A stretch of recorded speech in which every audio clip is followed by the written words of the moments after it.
Bonjour à tous et bienvenue. Vous êtes sur Victoire Live. Nous sommes vendredi 17 avril 2020 et nous sommes dans cette émission Soldats avec deux invités maintenant que vous connaissez très bien. Bonjour mes invités, comment ça va? Bonjour, bonjour, bonjour, bonjour, frère Par la David. grâce de Dieu, Ma ça va. sœur Gloire à Elsa Dieu, gloire à Dieu. et mon frère Alain Joël. Vraiment, comment se Amen. passe ce confinement? Ça va? Ça va bien? Écoute, tout se passe à merveille, Oui, hein. Oui, ça Avec va. l'aide du Seigneur, on sait que la paix et tout le reste se fait avec amour. amen, amen, amen. Hein. Alors, pour une petite présentation, hein, bien sûr, hein, pour ceux qui ne vous connaissent pas, est-ce que c'est possible de vous présenter? Alors, moi, je suis le frère Alain Joël, hein, et mon épouse, la sœur Elsa. Nous sommes tous les deux serviteurs de Dieu, hein, donc au Amen. service de l'Éternel, et nous sommes ici en tant que soldats même de l'Éternel, proprement dit. Waouh, waouh, waouh. Le terme soldat, c'est un très bon thème, hein, hein. Au service de Amen, l'Éternel, qu'est-ce que amen. ça veut dire être au service de l'Éternel? Être au service de l'Éternel, c'est être employé en tout temps, Oui, hein, pour la gloire de notre Dieu, hein, le Seigneur Jésus-Christ, hein, le Créateur de toutes choses, amen, hein, le Dieu Tout-Puissant. amen, amen. Alors, vous êtes venu avec un thème, voilà, pour cette Ouais, émission. ouais. Et parce qu'hier, on a passé, pardon, la semaine dernière, je vous rappelle que cette émission a lieu tous les vendredis en direct sur Victoire Live de 11 h Hein. à 11h35. Et la semaine dernière, pour cette première émission, eh ben, on a beaucoup reçu, hein, franchement, c'était vraiment Oui. bien, hein. Amen, amen, Et amen, là, amen. pour cette deuxième émission, vous êtes venu avec un thème. Alors, ma sœur Elsa, de quel thème s'agit-il? Les armes du soldat, ce sera notre thème de ce matin. Amen. Les armes du Du soldat. soldat. Voilà. Soldat. Alors, première question, c'est que nous sommes équipés, c'est ça, hein? Donc, nous avons Oui, tous oui. des armes. Et les armes, en fait, ont aussi un but, une mission, c'est ça, Elsa? Oui, c'est exactement ça, frère David. Les armes sont très importantes pour un soldat, parce qu'un soldat, quand il va en guerre, il faudrait bien qu'il ait toutes les armes qu'il faut pour pouvoir se défendre. Donc, nous, les enfants de Dieu, nous avons les armes de Dieu. La Bible est très claire dans le livre d'Éphésiens 6, nous parle des armes de Dieu. Donc, Amen. ce sont ces armes-là dont nous devons nous revêtir, en fait. Amen, amen. Alors, je rappelle à tous les auditeurs et aux internautes que nous sommes en direct. Si vous avez des questions, n'hésitez pas à revenir vers nous, soit sur Facebook ou soit sur le site internet. Cette émission aussi sera retransmise ce soir sur YouTube à partir de 21 h. Alors, j'ai plein de questions à vous poser, hein, mes Amen. invités. Et voilà, donc ma deuxième question elle concerne comment s'équiper. Parce que, ok, d'accord, bon, un soldat doit avoir des armes, mais comment maintenant reconnaître ces armes et les tenir en main? Alors, déjà, je voudrais qu'on installe un peu le climat, hein, le climat, et euh, j'aurais souhaité qu'on lise le verset qui va nous permettre de pouvoir, sur lequel nous allons pouvoir nous appuyer pour Amen. pouvoir débattre de la chose aujourd'hui. Hein. Mais en premier temps, je souhaiterais qu'on aille dans le livre de Job à son verset, à son chapitre 7, n'est-ce pas? À son chapitre 7 au verset 1. Il est dit ceci, et je vais lire la parole. Amen. Alors Job, chapitre 7, verset 1, il est dit ceci. Le sort de l'homme sur la terre est celui d'un soldat, et ses jours sont ceux d'un mercenaire. Donc, ça, c'est déjà pour établir un peu déjà la base du texte sur lequel nous allons nous lancer. Et nous allons aussi prendre le livre d'Éphésiens. Et sur le livre d'Éphésiens, nous allons aller à son chapitre 6, n'est-ce pas? Et sur son chapitre 6, nous allons prendre à partir du verset 10 jusqu'au verset 18. Et je vais lire un peu le texte. Au reste, fortifiez-vous dans le Seigneur, et par sa force toute puissante, revêtez-vous de toutes les armes de Dieu, afin de pouvoir tenir ferme contre les ruses du diable, car nous n'avons pas à lutter contre la chair et le sang, mais contre les dominations, contre les autorités, contre les princes de ce monde des ténèbres, contre les esprits méchants dans les lieux célestes. C'est pourquoi prenez toutes les armes de Dieu, n'est-ce pas? Là, je vais m'arrêter et on va essayer tous ensemble un peu de décortiquer un peu D'accord. ce petit passage. Oui. On dit au reste, c'est un peu comme si dit cependant, fortifiez-vous. Prenez courage, en fait. Prenez courage, ayez foi. Parce qu'on dit, fortifiez-vous dans le Seigneur. Et par sa force toute puissante, n'est-ce pas? Donc ça veut dire, fortifiez-vous, c'est prenez courage. Prenez courage. Donc ayez foi en notre Seigneur Jésus-Christ et prenez courage. Ça veut dire quoi? Ça veut dire que non seulement on doit avoir foi en Christ, n'est-ce pas? Oui. Mais il faut qu'on soit armé de courage et on nous dit qu'on par sa force toute puissante, en fait, c'est-à-dire que cette puissance Oui. nous habite, en fait. Ça veut dire qu'il faut tenir, si je comprends bien, parce que, ok, il y a la foi et le courage, mais il faut avoir beaucoup de courage. Ça veut dire qu'il faut tenir face à l'épreuve, face au combat, c'est ça, pour bien comprendre? Voilà, oui, face au combat. C'est qu'on est déjà prévenu d'avance. On nous fait comprendre que ça ne va pas être une partie de plaisir. Dès l'instant qu'on a décidé de marcher avec Christ, on nous fait comprendre qu'il y a déjà un combat et en face de nous, on a les princes de ce monde, les esprits méchants. En fait, on nous dresse déjà le portrait de l'ennemi. Et on dit le malin, on dit les ruses du diable. Ça veut dire qu'on a en face de nous, certes, un ennemi qui est malin, mais on nous fait comprendre que le Seigneur Tout-Puissant, donc le Tout-Puissant, en fait, regorge un peu d'une multitude et d'innombrables arbres dont le Seigneur nous équipe, n'est-ce pas? Mais derrière ça, on nous montre également que le Seigneur participe avec nous. Nous ne sommes pas seuls. Donc nous ne sommes pas seuls. Ok, c'est pour ça qu'on dit Voilà, tout-puissant. il est avec nous. D'accord. Ok. Il participe. Alors si je comprends bien, donc c'est pour ça qu'on dit tout-puissant, parce que Dieu est au-dessus de toute autre puissance. Voilà, de toute chose. Oui. Voilà. Donc là, après, il faudra maintenant rentrer dans ta question, hein, qui était celle de savoir les armes et tout le reste. Alors, en parlant des armes, frère David, nous avons, déjà la Bible nous dit, nous n'avons pas à lutter contre les dominations, contre les autorités, contre les princes de ce monde des ténèbres, contre les esprits méchants dans les lieux célestes. Alors, nous avons comme arme, la première arme que le Seigneur nous demande, c'est d'avoir à nos reins la ceinture de vérité, la vérité pour ceinture. C'est la première des armes dont le Seigneur nous parle, parce que tout soldat doit être établi sur des principes de vérité, en fait. On ne doit pas être faux, on doit être vraiment correct et dans tout ce qu'on fait. En fait, ne pas être dans des compromis, ne pas être dans des trucs de complot, ne pas être dans le mensonge, être toujours dans la vérité. Quoi qu'elle doit nous coûter, il faudrait qu'on reste dans la vérité. Parce que s'il nous demande d'avoir la ceinture pour vérité, si nous n'avons pas cette ceinture, et qu'on a un pantalon, par exemple, pour les hommes, le pantalon, il va tomber. Donc, c'est la ceinture qui permet de tenir, en fait. Donc là, que ce soit les hommes ou les femmes, le Seigneur nous demande d'avoir cette ceinture-là, pour tenir nos reins fermes, en fait. D'accord, c'est important, c'est très important. Voilà, c'est très important. Voilà. Donc, c'est marcher dans la vérité. Voilà, il faut marcher dans la vérité. Très bien. Ne pas être quelqu'un qui a la langue toujours médisante, la langue toujours en train de vouloir faire des complots pour détruire les uns et les autres. Non. Que ce soit dans l'église, que ce soit même au sein des familles, hein, de nos familles, il faut vraiment marcher dans la vérité.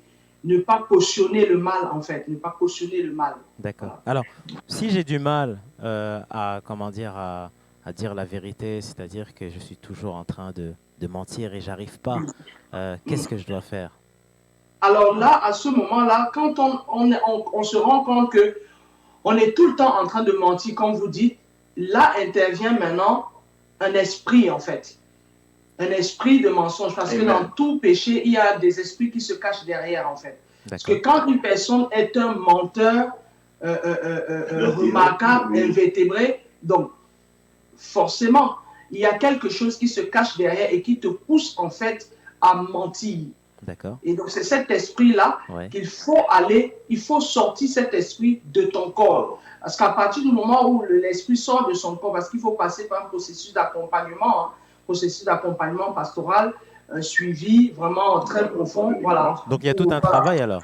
Il y a tout un travail derrière, à la sérieuse. Derrière, voilà, pour passer à la délivrance afin d'être libéré de cet esprit. Parce qu'effectivement, beaucoup sont dans ce cas. Ils n'arrivent pas. Voilà. Je voudrais rajouter, quand on parle également de la ceinture de vérité. Ouais. La ceinture de vérité, c'est plein de choses contraires à ce que l'Éternel nous appelle. Hein. Je veux dire, par exemple, quelqu'un qui vit dans l'impudicité ou quelqu'un qui vit, par exemple, dans l'adultère. C'est aussi cela, c'est un manque de vérité, en fait. C'est un manque de vérité. C'est ça qu'on appelle la ceinture de vérité, c'est-à-dire se séparer de tout ce qui est une abomination aux yeux de l'Éternel. Hein. Quand on parle de ça, c'est également faire en sorte, quand on dit la vérité, c'est-à-dire que Satan ne trouve pas en nous quelque chose dont il va se servir pour nous accuser. Hein. Il faut être vrai avec voilà, il faut être vrai avec soi-même et marcher dans la sincérité et la vérité. C'est en cela que ça veut dire, en fait. De manière à ce que l'Éternel, le malin, ne puisse pas nous accuser. Oui, parce que son but, son rôle aussi, c'est de nous accuser, c'est de par les Voilà. petits détails, c'est d'aller voir le père en disant comme quoi, ben regarde ton enfant, regarde ce qu'il fait. Voilà, ouais. Exactement. Alors, deuxièmement. Et en fait, la deuxième arme, c'est la cuirasse de la justice. Vous voyez, quand on voit les soldats, moi, j'ai un peu l'image des soldats romains, en fait. Ils avaient cette espèce de plastron, voilà, cette cuirasse-là. Ouais. Et donc, en fait, ça protège en fait tout ce qui concerne cette partie-là, la cage respiratoire et tout ça. Donc, on voit bien que le Seigneur nous demande d'être protégés, de protéger notre cœur, en fait. De protéger notre cœur, de protéger nos poumons, en fait, avec la cuirasse de la justice. Parce que quand on est juste, on est de Dieu. Parce que la Bible déclare que notre Dieu, son trône est fondé, la base de son trône est fondée sur la justice, la droiture et l'équité. Amen. Donc ça veut dire quoi? Ça veut dire que nous qui sommes ses enfants, nous qui sommes les soldats, nous devons avoir cette cuirasse de justice-là. Nous ne devons pas aimer l'injustice. Parce qu'il y a des personnes qui sont à l'aise quand il y a l'injustice. Des personnes qui sont injustes, qui aiment le favoritisme. Dieu n'aime pas ça. Des personnes qui veulent toujours piétiner les autres pour pouvoir avancer. Ce sont des choses que Dieu n'aime pas. Dieu n'aime pas ça. Et dans l'Église, il faudrait être juste en fait. Ne pas favoriser un frère ou une sœur parce que nous sommes, par exemple, je vais dire, hein, nous sommes de la même ethnie, nous sommes du même pays, voilà, on vient de la même région. Ce frère-là ou cette sœur-là, on va lui donner un poste à gauche, un poste à droite, parce qu'on a une certaine affinité, ben, l'autre, sa tête ne me revient pas trop, donc voilà, on n'a pas trop d'acquaintance, on a le langage en fait commun, hein. Mon sang ne colle pas avec son sang, des histoires assez compliquées comme ça. Donc le Seigneur nous demande d'avoir cette cuirasse de justice, parce que si on n'a pas la cuirasse de justice, et on n'a pas non plus la ceinture de vérité, c'est compliqué. C'est compliqué. C'est compliqué parce qu'on va tout droit en fait dans le faux en fait. Et qui dit du faux, la Bible dit celui qui pêche est du diable. Hein. Donc si tu es faux, ça veut dire que tu appartiens à Satan, pas un peu. Parce que Dieu est vrai. Dieu est vrai. Il est total. Voilà. Dieu est vrai, il est total, il est entier en fait. Il ne faut pas être moitié, non. Puisque lui-même il dit ceux qui sont tièdes, il les vomira. Alors, il y a beaucoup d'armes hein, quand même en tant qu'enfant de Dieu. Et c'est important de connaître les armes en fait, qu'on possède dans la parole de Dieu. On doit, c'est très important. On doit les apprendre. Oui. C'est très important de les connaître parce que si on ne les connaît pas, on ne peut pas aller dans un combat. Quand on a besoin, par exemple, de délivrance, comment on va faire si on ne connaît pas déjà? Parce qu'il faut se revêtir de ces armes-là avant d'aller où tu veux aller. Il faut déjà se revêtir de ces armes-là. Mais si tu n'as pas, tu es un soldat complètement désarmé. Et c'est facile pour toi, toutes les balles de l'ennemi vont t'atteindre. Que ce soit physiquement, quand les soldats vont en guerre, ils sont armés, ils ont tout ce qu'il faut. Vous voyez? Ils ont tout ce qu'il faut. Parce que le Seigneur nous dit, voilà, après la ceinture pour vérité, la cuirasse de justice, il nous demande de mettre à nos pieds les chaussures que donne le zèle de l'évangile de paix. Donc, ça veut dire que en plus de la cuirasse de justice, en plus de la ceinture de vérité, le Seigneur nous demande d'avoir pour chaussure à nos pieds le zèle que donne l'évangile. Donc, ça veut dire beaucoup de choses. Il faut être assis sur la parole de Dieu. Il faut connaître un minimum quand même la parole. Et l'engouement. Voilà. Et il faut avoir l'engouement, le zèle vraiment. L'amour de ce que l'on partage. L'amour de... Le zèle de paix. C'est-à-dire aller avec eux. Pas aller avec une envie de détruire ou d'imposer. Donc, venir avec l'amour, venir avec la paix, venir avec le shalom, avoir l'engouement pour les choses de Dieu. Le faire, pas le faire parce qu'on est obligé, mais le faire parce qu'on aime cette chose.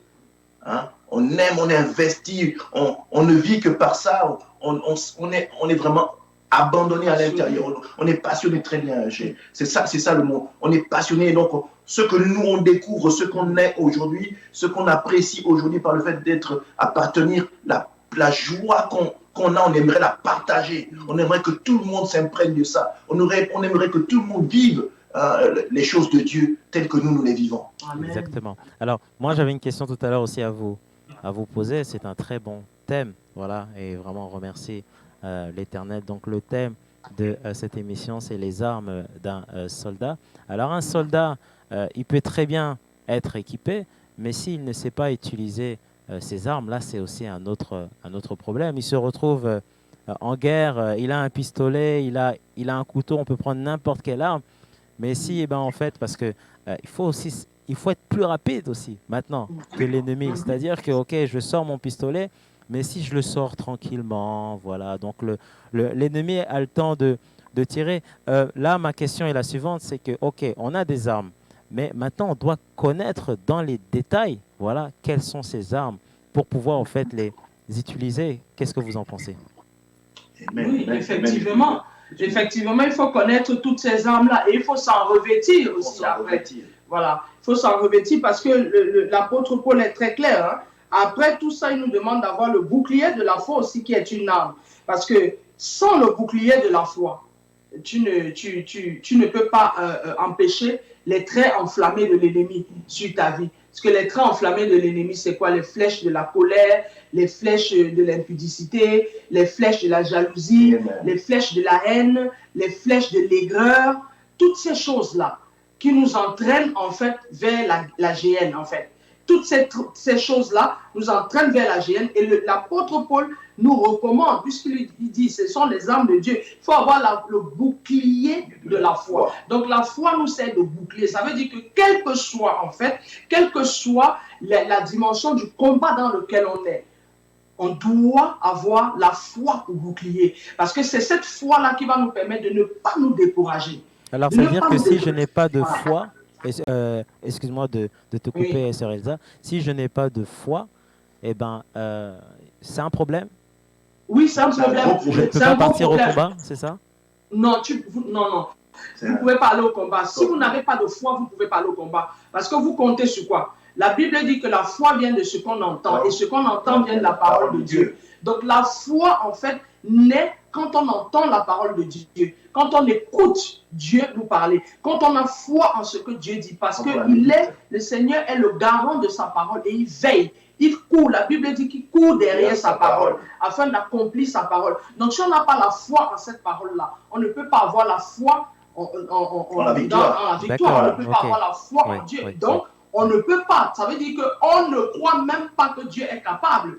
Puisqu'il nous dit dans Jean 4, l'heure vient et elle est venue où les vrais adorateurs adoreront le Père en esprit et en vérité. Donc il faut la foi pour adorer en esprit, en vérité. Il faut la foi pour aller sur le terrain de combat. Alors, c'est quoi la foi? Frère Alain, c'est quoi la foi? Alors, la foi, comme le dit la Bible, c'est qu'on appelle, c'est une ferme affirmation des choses que l'on espère, une démonstration de celles qu'on ne voit pas. Ça veut dire quoi? La foi, c'est de croire déjà que Dieu peut tout, qu'il est Dieu tout-puissant, qu'il peut tout faire. N'est-ce pas? Que rien ne lui est impossible. Qu'il est le Dieu de l'impossible. Il est le Dieu qui dépasse tout entendement, toute imagination, toute sagesse. Il est au-dessus de toute chose. C'est-à-dire que la foi est une façon de devancer, la victoire et joyeusement. N'est-ce pas? La foi, c'est-à-dire quand on est quelqu'un qui est malade et qu'on souffre d'une maladie, la foi, c'est de se voir déjà guéri. C'est-à-dire si on est infirme, la foi, et qu'on a des béquilles, La foi, c'est de se voir jeter ses béquilles, Oui. de danser Oui. et de voir que ses jambes ont repris le contact, ont repris le contrôle. Voilà. La foi, c'est de voir que quelqu'un qui n'arrive pas à enfanter aujourd'hui puisse dire demain, je me visualise déjà en tenant cet enfant dans mes bras. La foi, c'est devancer la victoire joyeusement. C'est de savoir que malgré le Goliath qu'on a en face de nous, Oui. on le voit déjà terrassé et au sol, les pieds sur lui. De sorte C'est-à-dire que nous j'ai déjà faisons- la victoire. Donc, Voilà, Alain, qui devient dans notre tout marche combat, pied en fait. avant même de partir au combat, où je suis même Voilà, dans on le est combat, déterminé, j'ai la c'est ça. victoire. Et c'est ce qui fait la Voilà. différence. Ouais. Voilà. Amen. Parce que la Bible nous dit que nous sommes, pendant le combat, nous avons la victoire puisque nous sommes assis dans les lieux élevés, les lieux célestes avec notre Père. Donc on part victorieux en fait. Et pour partir victorieux, il faut avoir la foi. Voilà. Amen. Et Alors, quels que soient les obstacles, quel que soit Ouais. le temps ouais, que le combat durera, durera. Ouais. on aura la victoire. Ouais. Voilà. Alors, pour revenir maintenant par rapport au temps, parce que un combat, ça peut être long, ça peut être très long. Alors, Oui. il y a des combats très courts, qui durent peut-être même une journée, voire 2 heures, 3 heures. Mais il y a des combats qui sont très longs. Et souvent, quand c'est long, l'ennemi aussi cherche aussi à nous épuiser. Alors, comment faire pour tenir face à toutes ces attaques au fait de l'ennemi? Oui. Déjà, en fait, comme on revient, en fait, on avance, en fait, la question est par rapport, en fait, si vous voulez, frère David, avec la suite, en fait, des armes, le casque du salut Waouh. et l'épée que donne la parole. Amen. Amen. Qui est la parole. Voilà. Le casque du salut, en fait, pourquoi le Seigneur demande d'avoir ce casque-là? Ouais. Parce que c'est par rapport au combat qui est long. Ouais. Quand le combat est long, l'ennemi utilise justement cela pour nous donner le découragement, pour infiltrer nos pensées, en fait. Voilà pourquoi il faut ce casque-là. Le casque, en fait, vient protéger notre tête. Le casque vient protéger notre tête, tout ce qu'il y a dans la tête, le cerveau qui est le centre, en fait, de commande, en fait, de l'être humain. Donc, ce casque-là vient protéger. Et dans ce casque, on reconnaît, en fait, la seigneurie de Jésus, parce qu'on a accepté Jésus comme notre Seigneur et Sauveur personnel. Nous savons que le salut, nous l'avons. Puisque la Bible dit que l'Esprit convainc mon esprit que je suis enfant de Dieu. Ouais. Donc, sachant que tu es un enfant de Dieu, tu es un soldat, donc tu dois, en fait, avec ce casque-là, qui va bloquer les pensées, en fait, parce que Satan insuffle les pensées de découragement et te dit, oh non, tu ne vas pas arriver, tu pries pour celui-là. Il non, est malin, il joue sur ça. C'est sa méthode, voilà, c'est sa il technique. joue sur ça, Ouais. voilà, il joue sur ça. Donc, il faut avoir ce casque du salut-là pour pouvoir protéger, en fait, sa tête de toutes ces pensées de découragement-là. Parce que beaucoup ont abandonné le combat en chemin à cause du temps, en fait. Or, quand nous lisons Galates 5, 22, la Bible nous parle du fruit de l'esprit. La persévérance, c'est un fruit de l'esprit.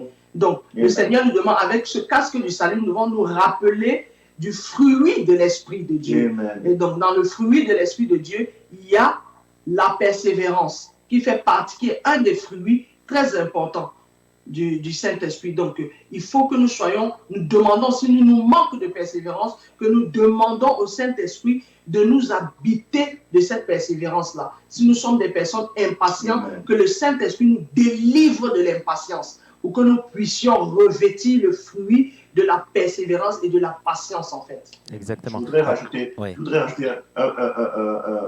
un truc à ce qu'on appelle le casque. Le casque.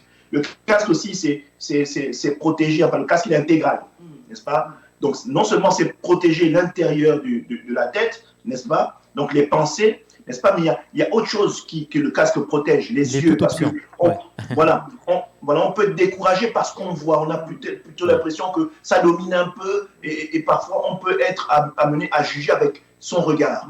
Donc, le casque protège également les yeux, mais protège également les oreilles, les paroles de découragement que les gens peuvent nous insuffler, les gens qui nous entourent peuvent nous insuffler. Donc, le casque protège toutes ces choses, les pensées, la vue et les oreilles. Donc, c'est vraiment un casque qui non seulement protège de manière spirituelle, mais protège également sous l'aspect physique. Ça veut dire qu'il n'y a pas de faille dans toutes les armes que Dieu nous donne. Dieu a pensé à tout. Waouh. Dieu a pensé à tout. Amen.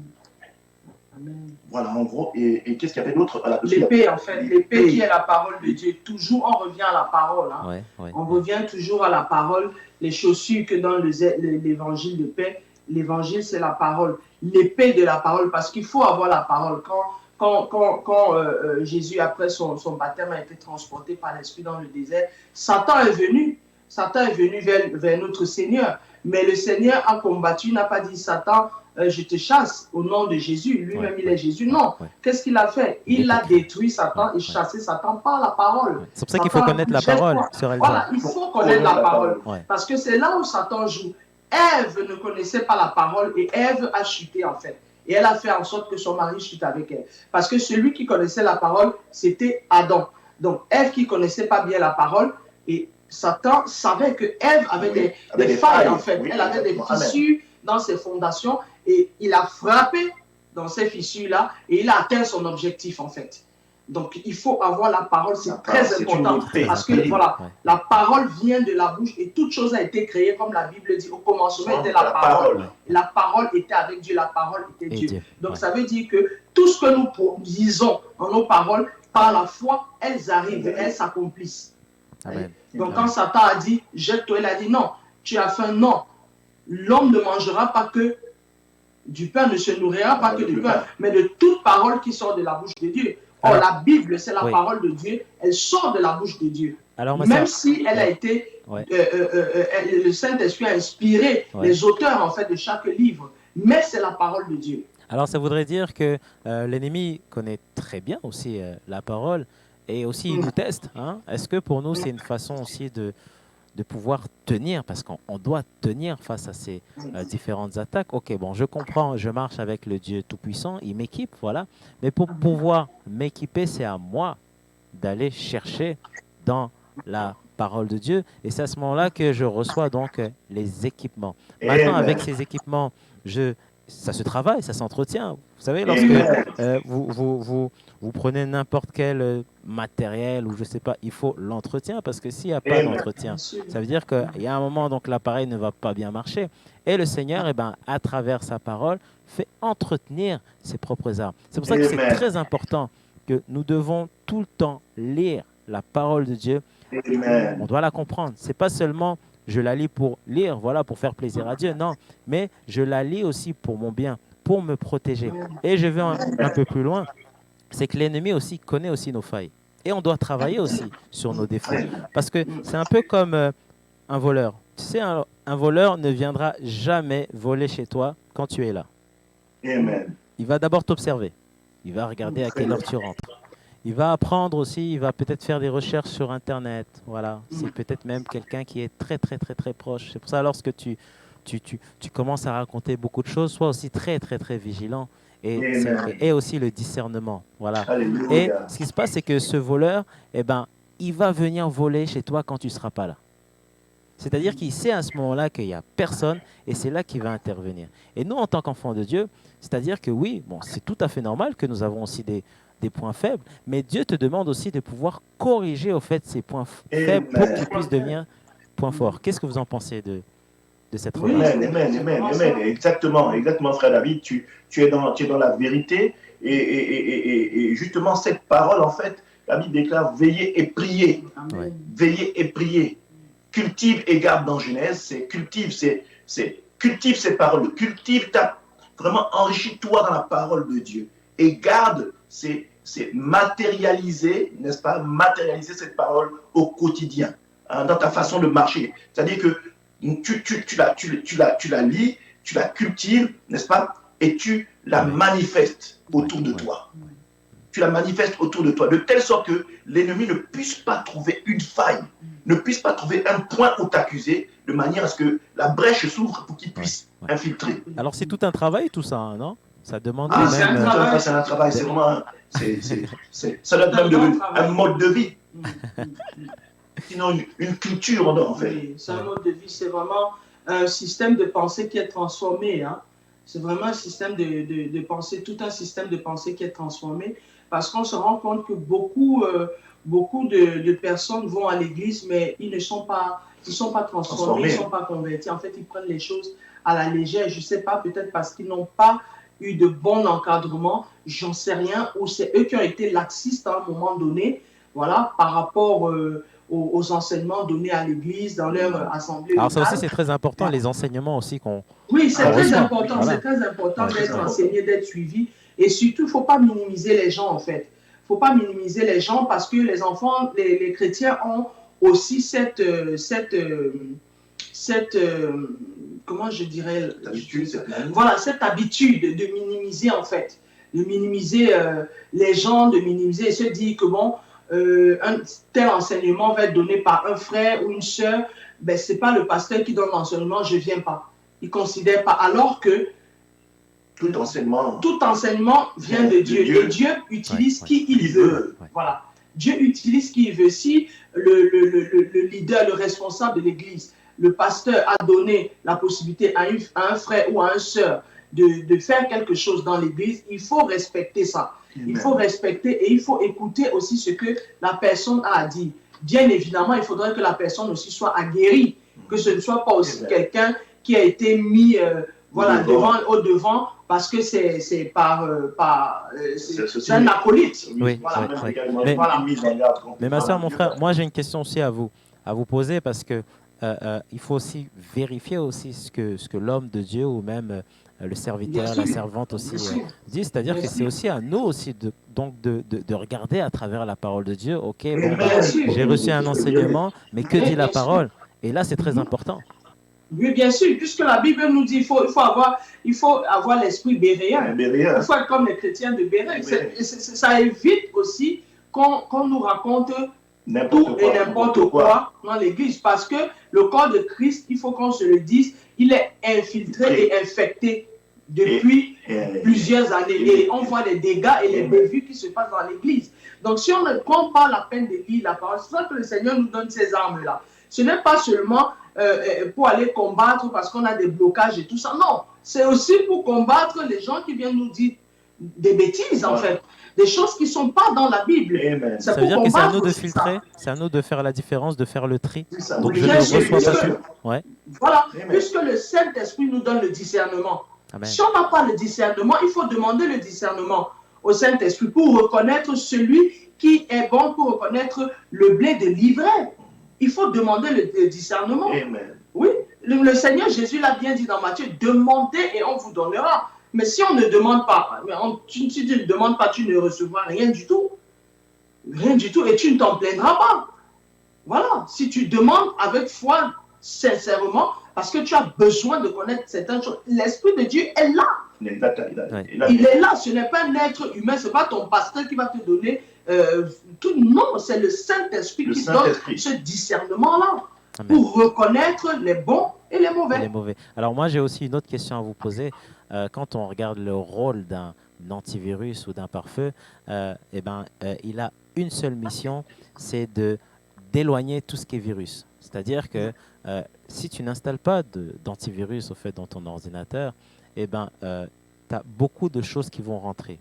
Et ces choses-là, souvent, tu vas pas faire attention. C'est au bout de quelques jours, tu vas voir que ton ordinateur commence à ralentir. Tu vas dire, mais je ne comprends pas, mais pourquoi il ralentit? Et si tu mets cet antivirus, cet antivirus, tu vas remarquer qu'il a plusieurs fonctions. Parce que dans l'antivirus, il y a des options. Voilà. Il y a l'option contre les virus, il y a l'option contre les pare-feux, toutes ces choses-là.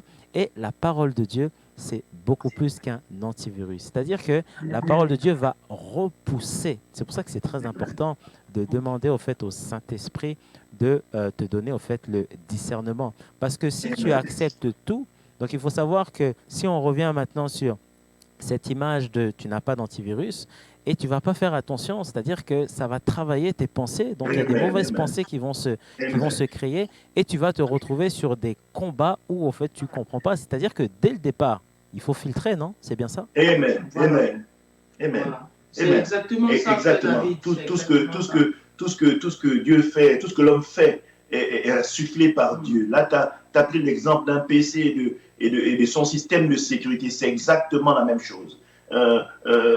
Dans le système de sécurité d'un ordinateur, quand on le met en marche, il repère toutes toutes les failles, il repère tous les virus qu'il y a, machin. Il fait un décomptage un peu de toutes les choses. C'est son Parce travail. qu'en lui, ouais. voilà, en lui, il est paramétré pour reconnaître un peu. Mais les paramètres sont faits selon une base, selon des codes, n'est-ce pas? Donc, nous aussi, la parole de Dieu, n'est-ce pas, quand on la lit, elle nous permet de pouvoir distinguer, pouvoir repérer les failles, n'est-ce pas? C'est pourquoi, en restant continuellement dans la parole, n'est-ce pas, à un moment donné, cet esprit de discernement, en fait, s'active sans qu'on ait à forcer, parce que la parole est ancrée en nous. Et justement, elle joue le rôle de cet antivirus-là.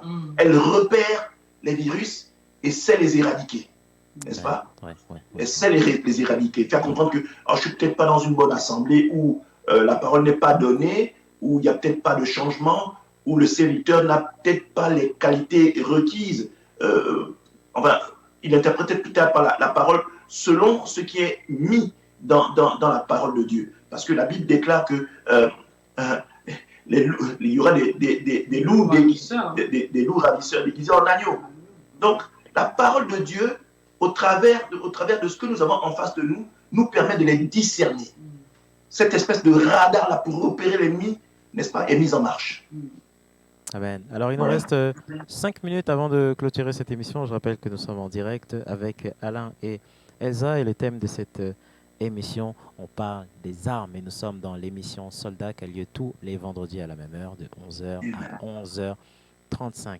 Alors, ma sœur, est-ce qu'il y a encore d'autres armes qu'on n'a pas encore évoquées dans cette émission? Non, on a parlé de toutes les armes. On a parlé de toutes les armes. On a parlé de l'épée, on a l'épée de la parole, on a parlé de la cuirasse de justice. On a parlé de toutes les armes. Mais ce que moi j'aimerais rajouter en fait, c'est dire aux chrétiens en fait d'éviter la jalousie en fait et l'envie. Voilà, la jalousie et l'envie, parce que celui qui est jaloux et envieux, c'est un digne fils de Satan. Même s'il est dans l'église, même s'il a, quel que soit son titre, quand tu commences à être jaloux et envieux de ton frère et de ta soeur, parce que Dieu l'utilise, c'est pas bon.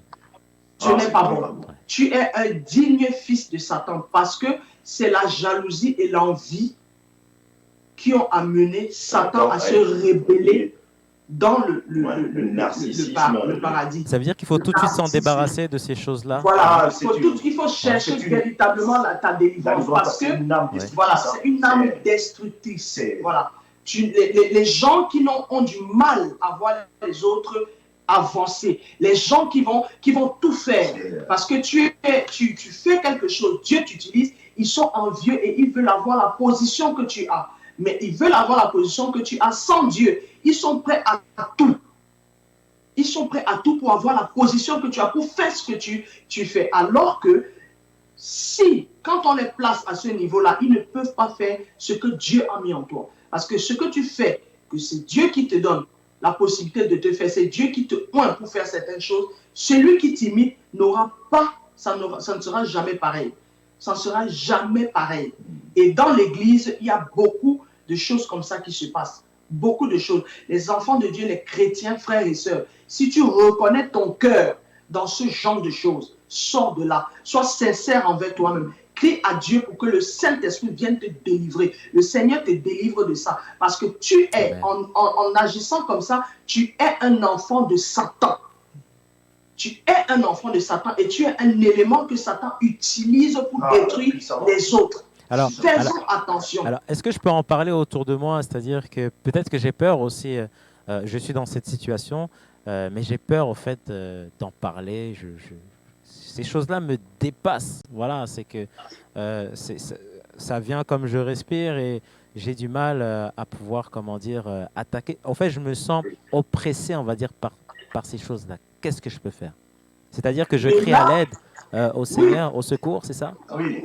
Il faut d'abord, premièrement, crier au secours. Parce que c'est pour ça que le Seigneur met en fait des conducteurs, met des responsables dans l'église. Ça veut dire que quoi? Il faut aller vers ces responsables-là que vous avez et demander de l'aide. Moi, je pense qu'un responsable, une responsable sage Quand il voit un enfant venir vers lui, une personne venir vers lui, vers elle, pour un problème bien précis, ça reste dans le secret. Dans le secret. Ça reste dans le secret et la personne a le devoir de vous guider pour votre délivrance. C'est sa mission, c'est son but. Voilà, c'est son c'est rôle. sa mission et Ouais, c'est son bien sûr. devoir. Voilà. C'est sa mission de Voilà, soldat. voilà, c'est sa mission de soldat. Mais c'est pas, en fait, le vrai problème n'est pas au niveau des conducteurs, en fait. Le vrai problème est au niveau de la personne qui reconnaît. Parce que c'est ça le plus difficile, frère David, c'est de reconnaître.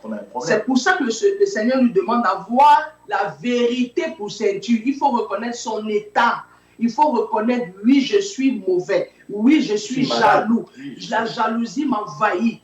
Oui, je n'aime pas voir les autres progresser. Oui, je veux être à la place du frère David. Oui, je suis en train de méditer des complots pour faire comme le frère David, alors que j'en ai pas les capacités. Je ne suis pas loin pour ça. Dieu ne m'a pas appelé pour faire ça, mais je suis jaloux. Je veux à tout prix faire comme le frère David. Quitte à le détruire, quitte à le dupliquer, je veux faire comme le frère David. Bien-aimé, reconnais ton état spirituel et cherche de l'aide. Cherche vraiment de l'aide. Dieu est capable de te restaurer. Dieu est capable, le Seigneur est capable de te délivrer. Alléluia. Amen. Je voudrais rajouter quelque chose. Oui, bien sûr. C'est que non seulement il faut reconnaître, mais frère ou une sœur ou quelqu'un qui se trouve dans cette position, comme déclare la Bible, Dieu n'est pas un homme pour mentir. Hein, et Dieu il est tout puissant. Il sait comment il fait les choses. C'est un Dieu d'ordre. Il ne peut pas mettre le même service dans deux personnes dans la même église pour que les mêmes personnes puissent se taper dessus. Il est tellement ordonné que tu ne peux pas te permettre d'envier un frère ou une sœur qui avance. Parce que tu as ton Cherche, appel. toi-même tu as ton appel. Si tu restes vraiment dans la parole, Dieu va te montrer. Si tu demandes à Dieu, si tu as du mal à connaître quelle est la chose à laquelle Dieu t'appelle en tant que soldat, cherche le Seigneur. Tu n'as pas besoin d'imiter. Il va te dire avec exactitude la chose à laquelle il t'appelle. Hein, et voilà, donc c'est pour dire que Dieu est tellement bon, Dieu est tellement ordonné qu'en fait dans le corps du Christ, dans l'Église, ce genre de choses ne doivent pas arriver. Si tu connais vraiment ton Dieu, c'est une chose. Donc là, je viens de lire que dans le verset pour finir, hein, on dit ceci: faites en tout temps par l'Esprit toutes sortes de prières et de supplications. Veillez à cela avec une entière persévérance. Voilà, c'est-à-dire que faut demander à Dieu des supplications. Seigneur, je suis habité par un mal, mais Seigneur, j'ai envie de faire par exemple comme le frère David. Mais je ne sais pas trop, est-ce que, voilà, je commence à être malade, à mon cœur commence à être touché parce que je l'envie.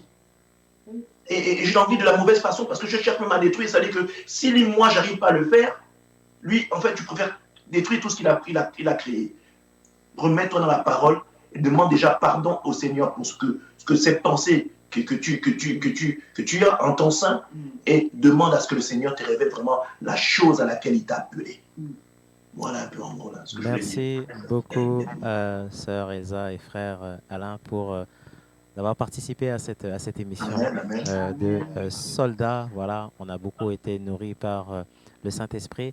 Et si toi, tu as encore des questions, tu te poses, tu te dis oui, ok, bon, j'ai compris, mais je n'y arrive pas, sache que nous sommes là. Voilà, c'est ça aussi le but, c'est qu'il y a toute une équipe aussi de prière. Nous contacter. Exactement. Nous sommes là pour aider les personnes qui ont ce genre de problème, quels que soient les problèmes. Hein, on est là pour accompagner, en fait, les enfants de Dieu, un frère, une sœur qui a quelques... Voilà. C'est notre mission, c'est vrai que voilà, c'est notre mission. Voilà. Donc n'hésite pas vraiment, tu peux envoyer un message même à 1h, à 2h, à 3h du matin. Tu sais pourquoi tu peux envoyer un message à 1h, 2h du matin? Parce que un soldat ne dort pas. Ne dort pas. Amen. Un soldat est toujours actif. Hein? Donc, le moindre bruit, il se réveille avec toutes ses armes. Et depuis tout à l'heure, on parle d'armes. Mais il faut savoir que les armes, c'est la parole de Dieu. Et tout est dans la parole. Donc, que ce livre de vie ne s'éloigne pas de ta bouche. Voilà. Qu'est-ce que ça veut dire? Ça veut dire que tu dois le méditer jour et nuit, mais il doit être aussi proche. Tu ne dois pas le mettre dans un tiroir. Non, la parole de Dieu ne se met pas dans un tiroir. Hein. Le temps que tu vas aller de te lever d'ouvrir le tiroir, de prendre ton arme, eh ben, c'est des minutes que tu perds. La parole de Dieu, elle est en toi. Donc tu dois la lire, tu Alléluia. dois la connaître. Lorsque tu vas pas bien, tu répliques avec des versets.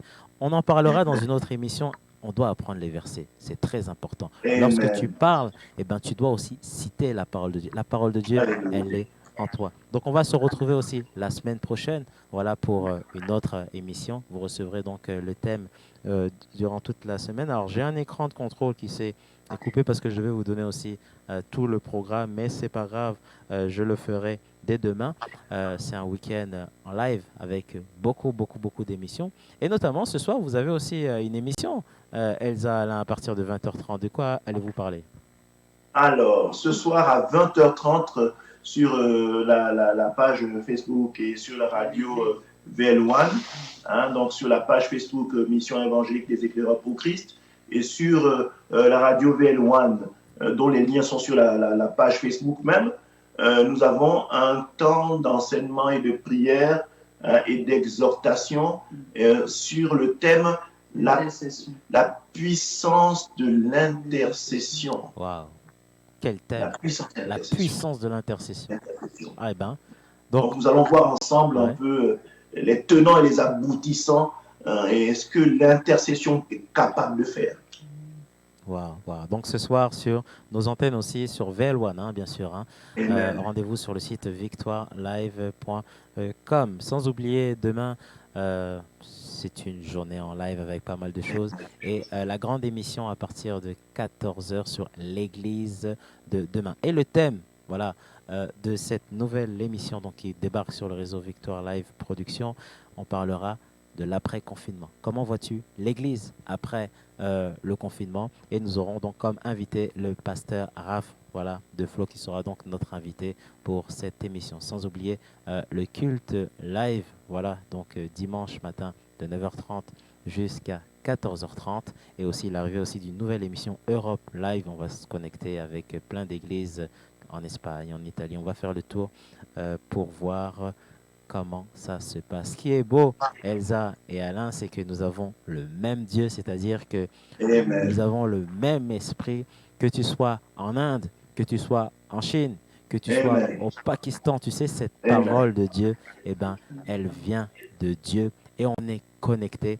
Et vraiment, je t'invite dans ces moments de confinement de te rapprocher comme tu l'as jamais fait.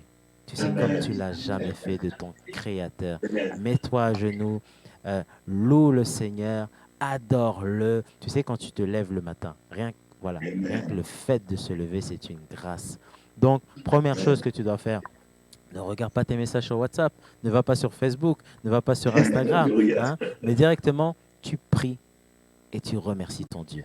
Rien que ça. Donc, tu sais, ça, c'est aussi une façon de dire bonjour aussi au Seigneur. Tu lui parles, voilà. Et on en parlera aussi dans d'autres émissions à venir. Voilà. Merci Elsa, merci Alain d'avoir participé à cette émission. Vraiment, soyez bénis et on se retrouve voilà, vendredi prochain pour d'autres émissions. Alors, n'oubliez pas l'appel de dons sur le réseau Victoire. Là, j'en profite aussi pour, donc c'est une petite parenthèse. Donc, nous avons reçu 1000 euros sur 2000 euros, donc ce qui fait 50%. Nous avons besoin, c'est un travail d'unité, voilà, pour que les émissions puissent continuer à se diffuser. Et j'en profite aussi pour vous annoncer aussi l'arrivée aussi de la Chine sur le réseau Victoire Live. Voilà, donc comment ça se passe. Donc, nos frères chinois pourront dès ce soir se connecter directement sur Victoire Live en chinois. Donc, il y a une partie, donc ça va se faire petit à petit. Et pourront commencer aussi à suivre certaines émissions et des enseignements seront aussi disponibles. Merci à toute la production pour ce travail. Voilà, je rends l'antenne et on se retrouve à très bientôt. Soyez bénis. Merci.